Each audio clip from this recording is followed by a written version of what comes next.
Hello guys, in this video I am going to show you how to check the details of a particular document on the Google Docs application. But first I just want to mention, don't forget to subscribe to my channel because at 10,000 subscribers I am going to show you my whole YouTube revenue statistics and growth strategy, how to make money online. So let's jump into it. First of all, open the application on your phone.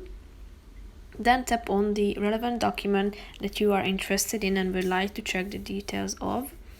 Click on it and then click on this three dots icon that you can see at the top of the screen in the right side corner.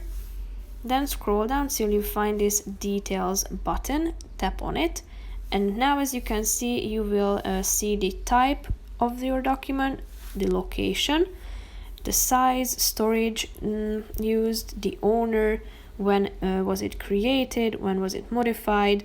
You can also see the access and manage the access as well. And you can see who created and edited the document. So here at the last section, you are able to see the activity of this document.